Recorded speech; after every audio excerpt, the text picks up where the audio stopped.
Hey, this is Chaplain Tony Repic here. Just want to remind you that this podcast does not imply any endorsement of any commercial organization, product, or belief system.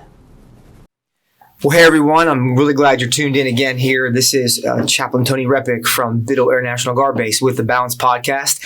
And we're kicking off another great podcast here today with a gentleman named Ronald Coen. And before, we get kicked off with Ron, and I'm going to give you a backstory, just a short backstory about why Ron's here today. I want to just let everybody know and remind you, if you're tuning in, why are we doing this Balance Podcast? Well, mind, body, spirit, and social are these four areas that we try to hone in on here in the military to make us whole people, to make us healthy at work, successful in life. And so we bring these different topics and different concepts and ideas. We deliver this content to you so you could build your toolkit, if you will, for your life plan, so you could be healthy and whole. So that's why we're doing this. And so today, Ron's going to come from an angle that's, I hope, going to encourage you, because he's going to share his background, his story on why he joined the military, where he's from, his adoption process. And it's going to be interesting because Ron just actually took a trip back home, and he's going to unpack a little bit of this, right? He's going to unpack some of this here for us during this podcast, but some of that brings back lots of memories and appreciation for the life that we have. So Ron, thanks for joining me. I know the airmen and the families and civilians and anyone that's listening to this is going to be super encouraged. So just do a quick favor here for me and for our audience. What rank are you? What do you currently do in the military? How long have you been in? Okay. My name is Attack Sgt. Coen. I'm with LRS. I'm in supply logistics, day-to-day supply, basic. I love it. I've been here since 2000. No, actually, 2003. So you've been here at this base since 2003. Okay, 111 Attack Wing. That's back airplane days. So yeah, it's been a while. I'm looking forward to retiring now. Yeah. How many total years you have in? When I'm done, I would say 30 years. Oh wow. Including, I had some technician days, 10 years of it. I got you. Yeah. And back and forth AGR. Okay. Stuff. So very good. Very good. Looking forward to it. So, but happy to be here. Thank you for having me. Yeah. So happy to sit down and talk. Awesome. Well, Ron, you and I, we kind of crossed paths several years ago. I've been here about 5 years, but more recently, you were sharing about your upbringing, where you came from, and why you joined the service, and you took a trip back to the Philippines, right? Isn't that where you were from? Yes. So take us back. So tell us a little bit about your story and how you were adopted and how you ended up coming here to the United States. Okay, yeah, we started up back long time ago, about I would say 37 years ago. Okay. I came to the U.S. I was actually adopted by a chaplain. My dad was in the Air Force. Even before all that, let's get back from the beginning. I grew up in the Philippines. I was with 9 other siblings. I have 6 sisters and 2 brothers. Huh. Unfortunately, my mother, she was never around. We're all 9 different dads. My mom, she had 9 different partners. Wow. So we're all over the place. So, and really I had some sisters that I didn't know about, because, like when I was 5, I left home and lived on the street. At 5 years old? Of 5 years old, just imagine that. And that's the culture back in the Philippines. Okay. A lot of kids, unfortunately. So I was back and forth. So in the street, I lived in the street for about a few years. And then I got in trouble, and then they put me in the orphanage. Well, it was kind of like my choice. I know the street's bad, so let me just walk into the orphanage. Yeah. So here I am about, I would say 8 years old when I went in the orphanage. And my mother had no clue because she was never around, and my brother and sister knew who I was. They knew I was in the street. That's like the norm, for everybody.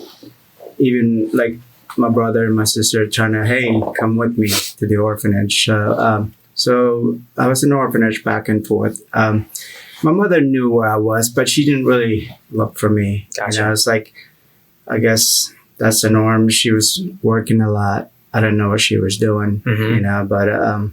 And you remember this, huh? Oh, yeah, you absolutely. Have a memory of all this. Yeah. Huh? Okay. I mean, the Philippines, you kind of grow up fast, because you had to, because, when in a third world country and you're so poor, you have to make means, like you grow up fast because your parents are not there. Sure. I didn't have a father, a mother to mentor me, to tell me, to read me a book and stuff. So I just had friends. So you just kind of grow up fast. In the street, you have to, because it's tough. Yeah. Tough living. I mean, if you don't, you just won't survive. Sure. So you street smarts. You're intellectually, your street smarts are high on the charts, right? You have to be strong. You have to be smart, and that's it. I didn't go to school because school wasn't.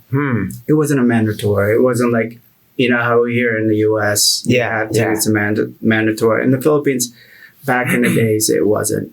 Interesting. So you just hang out with a bunch of kids all day, all night long. Live on the street, eat the crappy food, and I mean, if you can eat, So otherwise, you just beg, and sometimes you just have to steal it. Wow. So that's pretty much the life, and then I will go back home and say, "Hey, Mom, where I'm at," but she, I don't know what was going on with my mom, because she really never looked for me. It's like, hey, where are you going? Are you good? Are you safe? Really? It was like a disconnect. And that was like that for you and all your siblings, basically? Yeah. She just was pretty disconnected, trying to provide for you guys, if you will. Yeah, because when I went home back in October, I found a lot of info, with my older sister. She kind of told me what's going on with Nanay, Nanay's mother in the Philippines. Okay, all right. That, she actually gave 2 of my sister away for adoption by Americans who were stationed at Clark Air Force Base. Is that right? Yeah, she gave them away. I didn't know this until now. My older sister was like giving me all this info. So it was nice to be home because I needed to reconnect. I need some closure. I needed to find out what's going on with me, because my mother, when I got here, she had no idea that I was here. Really? Yeah, she didn't know I left. Okay. So did she not know you were adopted by an Air Force chaplain then? She kind of knew. Okay. But, she kind of knew, but she didn't really have the ownership, the guardian. She wasn't responsible. It was more like the orphanage were responsible for me making the decision. Okay. I can tell you, this is going to be a long story, but it's just amazing how I ended up, I was adopted, how that all worked out. Yeah. I was at the right place at the right time. It was like a godsend. And if I didn't get in trouble on the street and then walked into the orphanage, I would not be here. Interesting. It's just amazing. So anyway, back to being back home, I came back. It was very emotional. Yeah. I'd be it's so emotional, the fact that my older sister, we were never together at the same time. I knew who they were. Yeah. But I was never close. Okay. We were never close. It was just, it was, I wouldn't say disturbing. It's just, there's no connections. Sure. My mother never introduced me to my sister. I knew they were my sister, but there was no intimacy there. Yeah. I wasn't close with them. I knew who they were, but they didn't check up on me. Hey, how you doing? Where you at? They didn't look for me, when I was gone living on the street. I lived on the street for almost 6 years, back and forth, orphanage street, because the orphanage back then, it wasn't they weren't strict. If you leave, they didn't care. They didn't look for you. Oh, you can't leave and then come back. Yeah. It was just open. It's like an open door policy. Right. So I would get bored. And you'd take off for a while. I would take off. Yeah. And then I get back. Jeez. It was just, I don't know what was going through. I didn't really understand it. Yeah. Why it was an option. So you said 6 years. So at 5, you enter the orphanage. So you're there till you're 11. And this is how you're living for those 6 years, right? Yep. Okay. 6 years, I was going back and forth. Yeah. And then on my 11th year, the American family went to visit the orphanage. Yeah. The Bartons. These are my second parents. Okay. Debbie and David Barton. They're the one who they had 2 kids. They had Paul and Bridget, about my age. So they went to visit the orphanage just one day out of the blue. They went to visit, and I got to meet the kids. So I started playing with them. Huh. All right, and I got And then they asked the orphanage staffs, like, hey, we like to take the Roy, that was my name. Okay. Back then. I said, we like to take him on base just to see what it's like, just for a few days. Sure. I would say kind of like a foster type thing. Yeah. You know? So they did that. And so I would go back and forth. So this was going on. Unfortunately, they couldn't adopt me. They weren't the one adopted. They knew my father, Father Coen, who was in the Air Force, adopted boys from different country. Okay, so they knew him because they were stationed somewhere. Okay. Somewhere, another base. So they served together then. Yeah, So they served together. He was in the military. He was in the military. Okay. They were all in the military. Okay. Air Force. Gotcha. So they knew So she was in too then. She wasn't. David. Gotcha. Dr. David Wilson. Yep. Yeah, he was in the Air Force. All right. He knew my dad. So they couldn't adopt me. They wanted to adopt me, but they couldn't because, they had 2 kids already and they were PCSing back to the U.S. It was like the time frame wasn't good. Interesting. But they didn't want to put me back. They didn't want to bring me back to the orphanage, because orphanage sad. I mean, a lot of the kids, they didn't have parents, and the age, after 15, you just got to get out because the orphanage, there's a certain limit. Yep. They can't take you because you're older and there's a lot of kids. So they did this. So they had, good thing. They knew my father and they contacted my father. Say, hey, Father Coen. At that time, my dad was stationed at Elmendorf. Interesting. Okay. Yeah. He was in the Air Force. He was a chaplain. Yep. So they called Father Coen and said, hey, Father Coen, would you be interested in adopting another kid? And luckily, my dad, I just adopted one from Manila, another Philippine. Yeah. So anyway, get back to my siblings here. I have a brother in Korea who was adopted, a brother in Brazil who was adopted by my father, and then a Filipino, Alan, who was from the Philippines. He was the last guy. And then the Bartons called my dad, say, hey, would you be interested? My dad, I don't know, I'll see, I'll figure out. I was like, he was done with adoption. Then luckily he said, yeah. So the Bartons coordinated the paperwork, they did everything for me to be adopted. And they said, all right, we'll do all the paperwork because they were PCSing back to the U.S. So that we're limited in time here, So I said, well, you don't have to do anything. We'll coordinate the paperwork. We'll take care of it. All stuff from the embassy, all the documentation we'll do it. You just fly here, in 6 months, we should be able, you should be able to come down and pick up Roy, me. Yeah. So this went on. 6 months later, my dad flies to Manila to the Philippines, and here I am meeting a guy. We had about maybe 6 hours to meet and greet, and then next thing I know, you're heading home with him. I'm heading home. Oh wow! Which I really didn't care, Yeah. I knew my life was going to be better. You know what I mean? Because of what I went through. Yeah. All the very disturbing, rough, didn't go to school. I was uneducated. Yep. I was just, I was smart, street smart. Sure, but I can read. I was able to read, read and write. Yeah. And I spoke 4 different languages, dialects. Is that right? I spoke Kapampangan, Ilocano, Visayan, and Tagalog. Okay. So in the Philippines, that's normal. Different villages, they speak different dialects. Gotcha. So I was involved because as a kid, I traveled so much. I'm like a nomad. I was a drifter. I would just take a bus. I would be in another town. Interesting. Just because I was curious with other kids. Yeah. And then you live there and kind of know the language, and then you go back and, go to all these little towns. It's kind of like a mix. Sure. So you can actually put the conversation in one sentence. You have 2-3 different dialects. It'll make sense. Sure. That makes sense. Yeah. Okay. So you do that. So so just. Were you ever fearful when you were out there? Yeah, no, not really, huh? No, you couldn't. Otherwise, you would not survive. I got you. Street stuff. Sure. I just remember hanging out with a lot of my friends. Unfortunately, they were all dead. When I got back, and I asked my sister, they were gone. They got into drugs, and then they got sick and just died. Yeah, they didn't have a good life. Yeah. And you have to be strong.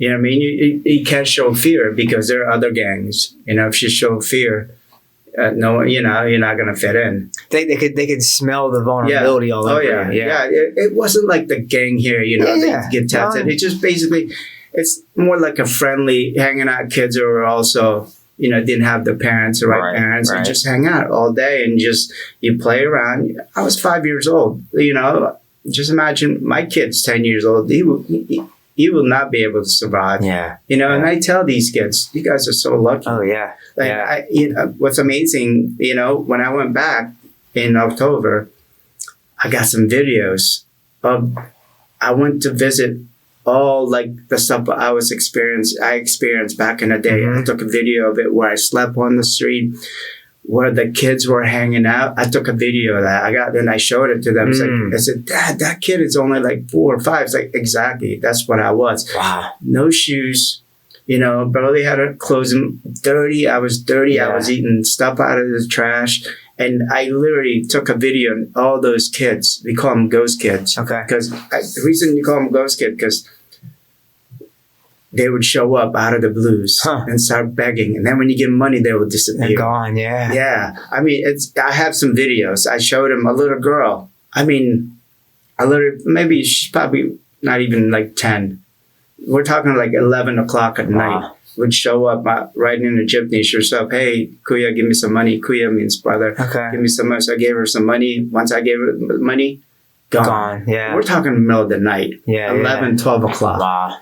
You know, just like, so I took a video of that and I'll tell them while I was doing the video, I was telling them the story. This is what I was doing when I was a kid. Sure. You know, so we visited some of the area I was in, I grew up in, I hang out as a kid, brought some food and water to the kids. They were just hugging me and calling me, you know, Dad. And I'm like, settle. If I could take those kids, I would definitely take them on. Right. There were like about 3 or 4 kids. We were just hanging out. I was telling my sister out there, hey, can I take these kids? I want to, you know? It's like, it's not easy. I wanted to take like the girls or the boys, take them with me. Yeah. You know, and I feel so bad. And unfortunately, I can't do it. Sure. You know? And a lot of things. I went to visit the orphanage where I was at. Okay. And so it's still standing, still in operation? It's not an operation. Okay. It was gated. It was like run down already. Apparently it closed. I didn't get the details why it closed. But it was very emotional. I was walking in, taking a video, and, you know, just the orphanage. I was showing where my bedroom was, and this is where I used to hang out as a kid. There's a Jesus and Virgin Mary in the front statue, and that's where I used to hang and pray. Is that right? Just all day, just praying and praying, because the orphanage was like a Catholic driven type thing. Yeah. So I was just emotional, you know, it was just amazing. Of course. Where I was, and here I am now. Yeah. You know, and I told my kids that even my sister, when I showed all my sisters, we're all walking, we're walking all day. I said, I want to go out, you know, I want to just bring back memories. I want to go where I slept on the ground, where I beg, you know, where I rode the jeepneys and all that, and I traveled. So all day we did that, did a reenactment. Oh, wow. And they were like, you know, they were like surprised, like, wow, you did this? How come we didn't know? Yeah. Because they were older, you know, they had their family and stuff. And they were just amazed how I survived and like where I'm at now. Just like, because a lot of my friends was hanging around with, they're not even on the planet any longer. They died early. And I think that's what's so intriguing about your story. I know there's so much more you can fill in details. But you know, you've connected some real big pieces that I'm seeing, and I hope those that are listening are kind of connecting too. Yeah. I mean, you came from basically a situation where there was no structure, chaos. Yeah. You're just figuring out things on your own with no parental guidance or anything. You end up in this orphanage that had a Christian emphasis, obviously Catholic emphasis. Yeah, it's driven. Yes.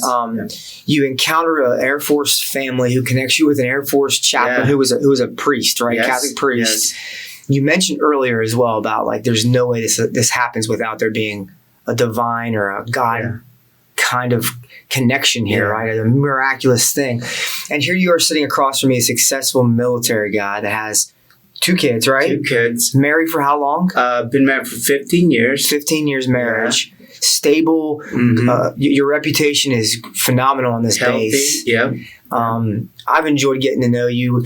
Ron can play volleyball, by the way. He smashes. He's a great volleyball player. But I think it's encouraging because so many of us sit back and we all can do this. We can look at our lives and we can reflect and say, the woulda, coulda, shoulda, and you blame all the environment. You blame the situation, right? Instead of maybe looking back at where we came from and where we currently, or where we were, and we use that as a tool, a fuel to move us forward, and not to look back and have this victim mentality, but propel us forward. And so I'm encouraged to hear this, Ron. Just knowing where I know you are now, you would never expect someone of your background to be in this situation. I'm very blessed. Share a little more about that. How has your faith impacted you as you got into your teenage years and even a little older? It seems, because I know you, you're a man of faith. Yeah. So can you just share how that's helped you and impacted you through this journey? Absolutely. I've always been a believer, growing up, since I was 5 years old, I kept praying and praying. This is funny because I never told everyone this. I told my wife, I was 5 years old praying that someday I will come here, and really? Because that's what every kid's in the Philippines, dreamed.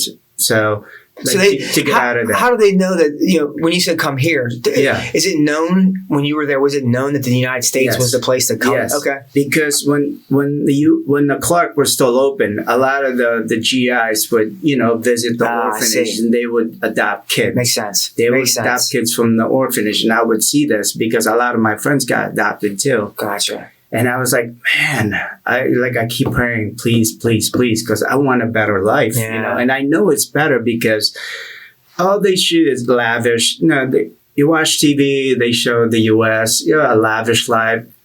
Everybody thinks, the U.S. is heaven. Yeah. As a kid, you kind of maximize it. It's like, wow, I want to come to the U.S., because life is better. Because you see it on TV. Sure. And then you come here, you find out it's not all that. But I would say I'm still blessed. Sure. From where I came from. I appreciate it. Every day I wake up, I thank God and said, wow, I am so lucky. Once in a while we do complain because it's in our nature. Sure. But I look back, it's like, man, I have so much more. Especially that solidified it when I went back home back in October. I just sat there and I just went to tears and it's like, oh my goodness, I have so much because when I saw my sisters where they were living, it was a slum. It was so dirty. They didn't have any money. They were just like the condition they were living. I felt so bad and I just went to tears like, oh my goodness, I have so much. I am so blessed, from what I have now compared to what I was. Yeah. It's amazing. And I use that every day as a tool, it's for me, being down is not acceptable because I have more. Yeah. You cannot be down from where I came from. And I always think back from my family. Let's say, oh, I didn't get this nice shoes. And I think back, hold on. Let me think back because I always use my past as more to forget what I need. That desire of wanting more, having a nice car, having a nice house. I'm like, whoa, hold up. Let me think back because, my family, they don't have this. Why should I have it? Sometimes I feel like that. I don't know if that's wrong to feel like that, but, now as I get older, I'm finding more appreciation for what I accomplished and what I have now. I have a beautiful wife. I have kids, healthy, educated, nice roof over their head. Yeah. I have an awesome job, and I'm healthy. I have a lot of friends who are Christians and now, more involved in the church I serve. Yeah. Awesome. It's amazing. My wife's born again and she's trying to convince me to be born again and I'm thinking about it, my faith is just stronger than before, you know. I'm encouraged just to hear this, you know, and you mentioned something a few minutes ago about how I don't remember how you said it. Well, I'm going to go back and listen to it, but you mentioned like it's not acceptable to stay like where you are, to think that way. So how do you process daily? So if someone's listening right now, right, and they're just in a bad spot, right? They're in a bad spot. They don't think there's a way out, or they're just not feeling that they're getting that breakthrough that they need. How would you encourage them, Ron? I would just say, you know, just sit back and just, you know, like, just think of what you have, you know, just look back from your past until now, just trying to like slow it down a little bit. So like think, you know, you have more, you woke up this morning, you'll be able to put your 2 feet on the ground, you know, and be able to breathe and open your eyes. That's that alone right there. Appreciate, you know, don't like, I won't say greedy, just appreciate what you have day to day. Just appreciate the fact that, you know, you woke up, you're able to breathe the air, you're able to put 2 feet in the ground, open your eyes, be able to smell, you know, the fresh air. Just do that. I mean, take it slower. Just take it slow, one day at a time. I love it. I think that's one of the issues that we find ourselves in life today. It's busy, go, go, go, go. Yeah. If we slow down and look at this, just simplistic things, right? Even sometimes pray, short pray. Yeah. You know, thank God every day. I wake up and say, thank God that I'm alive, that I'm here, you know, able to open my eyes. Thank you for bringing me here. You know, just a small prayer. Just thank God. Thank Him that, hey, thank you for letting me be healthy, being able to wake up. Yeah. Just being able to open my eyes. Just appreciate.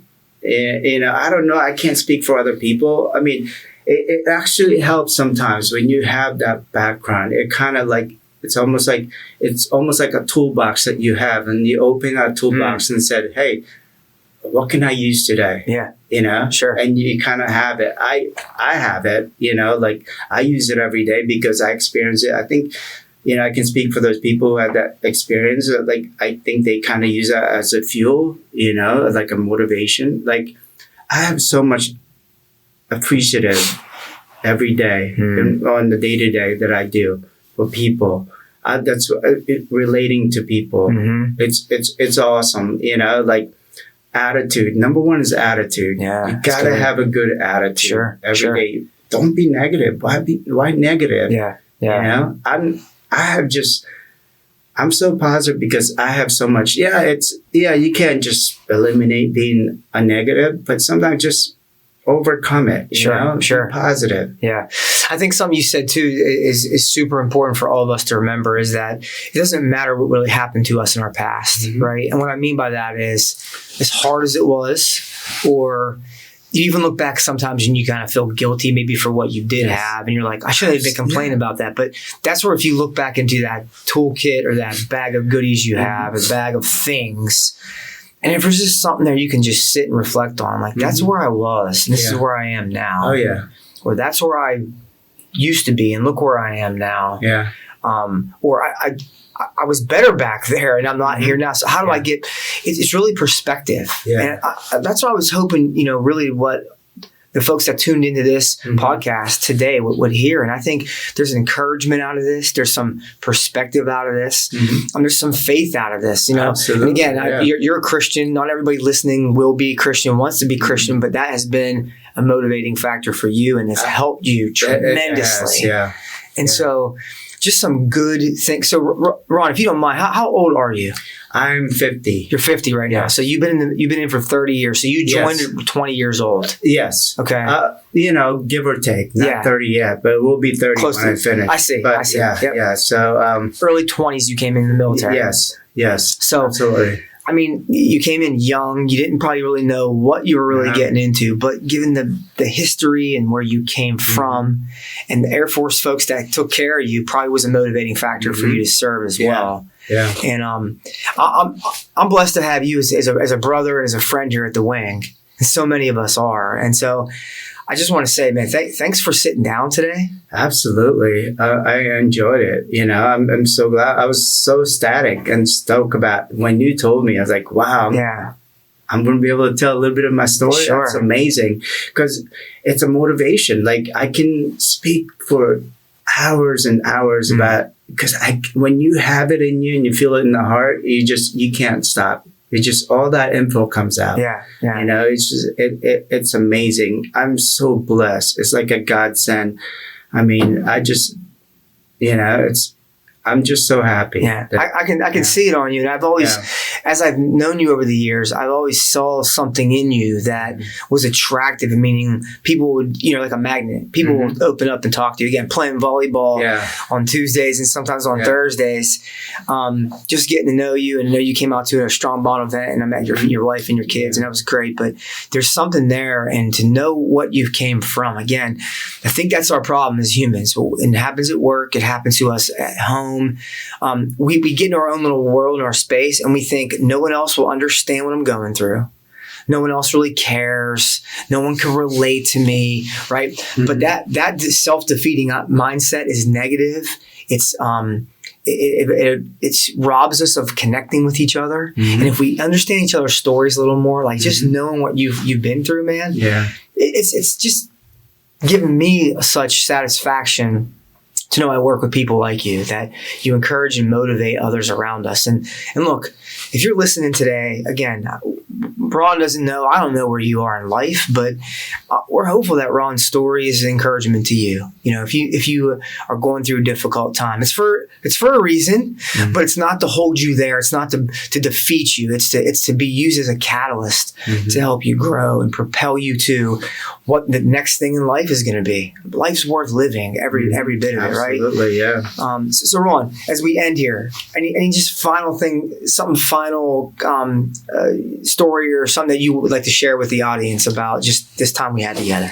You know, it's just stay positive, you know, be thankful, appreciate, you know, when you're down, just pray, because God's always there to answer your prayers. Yeah, man. You know? So good stuff. Hey, Ron, thanks so much for coming in today, man. Absolutely. And again, if you're listening, the Balance Podcast, these are podcasts and opportunities to sit down with people like Ron and others, where we could help develop that spiritual, that social, that mental, and that physical domain in your life. Because really what I want you to be is healthy and whole. And I know that's what this podcast is all about. And so with Ron coming today, hopefully this is encouragement to you. And I just say, hope you guys have a great day, and tune into the next time. And from Middle Air National Guard Base, this is Chaplain Tony Repic and Ron Coen.